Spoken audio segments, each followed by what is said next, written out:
రాత్రి 9 గంటల టైంలో పేషెంట్ సంబంధించిన వాళ్ళ బంధువులు ఇంకా ఫ్రెండ్స్ ఎంతమంది అసలు ప్లాన్గా వచ్చారు. వాళ్ళంతా ఒక్కసారిగా డాక్టర్ మీద అటాక్ చేశారు. డాక్టర్ వెంకటేష్ సార్ సర్జన్ ఆయన మీద అటాక్ చేశారు. ఆయన లోపలికి పరిగెత్తడం జరిగింది. ఇద్దరు డోర్ వేసుకున్నారు.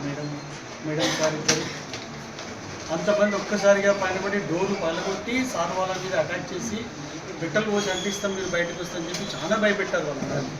తర్వాత పోలీస్ వాళ్ళకి ఇన్ఫామ్ చేయడం జరిగింది. సారే ఫోన్ చేశారు. పోలీస్ వాళ్ళు వచ్చినా కూడా వాళ్ళందరినీ కంట్రోల్ చేయలేని పరిస్థితి. అక్కడ డాక్టర్స్ వాళ్ళు క్రిమినల్స్ ఏం కాదు కదా మేము ట్రీట్మెంట్ చేసింది. ఇంత దారుణంగా ట్రీట్ చేయడం అయితే కరెక్ట్ కాదు. రిస్క్ కేసు అయినా పేషెంట్ని సేవ్ చేయాలని ట్రై చేశారు మేడం గారు. అది ఆ ప్రాసెస్లో ఆమె చనిపోయింది 2 days తర్వాత. ఇక్కడ ఆపరేషన్ చేశారు, నైట్ ఇక్కడ మేనేజ్మెంట్ చేసినారు. ఆ బీపీ ఎక్కువడం వల్ల బ్రెయిన్లో బ్లీడింగ్ ఏర్పడంతో పేషెంట్ అన్కాన్షియస్ అయిపోయింది. ఇక్కడే సిటీ స్కాన్ అవైలబుల్ ఉంది. సిటీ స్కాన్ కూడా తీశారు. దాంట్లో క్లాట్ ఉందని చెప్పేసి నెక్స్ట్ ఖచ్చితంగా బ్రెయిన్ సంబంధించిన డాక్టర్ చూడాలని కర్నూలు రెఫర్ చేశారు. అక్కడ వాళ్ళు మ్యాక్సిమం ట్రై చేసినారు. అక్కడ నుంచి పేషెంట్ వాళ్ళ వెల్లింగ్తోనే వాళ్ళు ఇష్టపడి మేము హైదరాబాద్కి వెళ్తామని హైదరాబాద్ తీసుకెళ్లారట. అక్కడ కూడా ట్రీట్మెంట్ ప్రయత్నం చేసినారు. పేషెంట్ అన్ఫార్చునేట్లీ చనిపోయిన తర్వాత ఆపరేషన్ చేసిన డాక్టర్ ఇక్కడ కారణం అని చెప్పి డెడ్ బాడీ తీసుకొచ్చి ఇక్కడ అందరూ అక్కడ నిరసన తెప్పొచ్చు. సార్ ఇలా జరిగింది, మీ తప్పేమన్నా ఉందా, ఎందుకు ఇలా జరిగిందని అడగొచ్చు.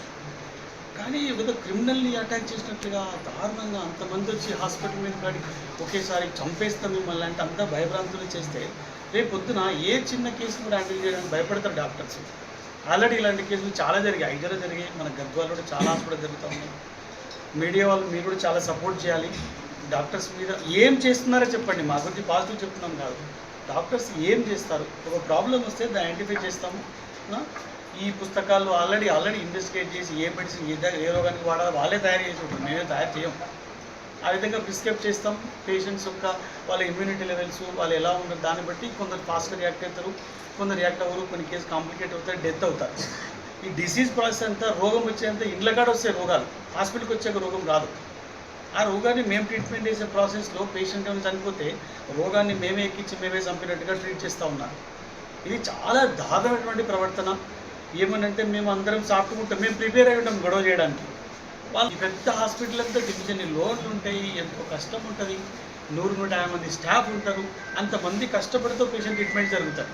వీళ్ళందరూ చూసి మొత్తం సార్లింటికే డబ్బులు పోతున్నట్లు ఎంత దారుణమైన పరిస్థితి అంటే ₹1 కోటి డిమాండ్ చేశారంట. పేషెంట్ మీరే చంపేసినారు, చంపడానికి ట్రైనింగ్ తీసుకుంటారు డాక్టర్లు. చేసి మీరు కూడా కొంచెం రికార్డ్ చేసుకోవడం కాకుండా దాన్ని ఆలోచించి ఏమైనా ఇలాంటివి జరగకుండా మీ వంతు సాయం చేయండి అని మీడియా వాళ్ళని నేను రిక్వెస్ట్ చేస్తున్నాను.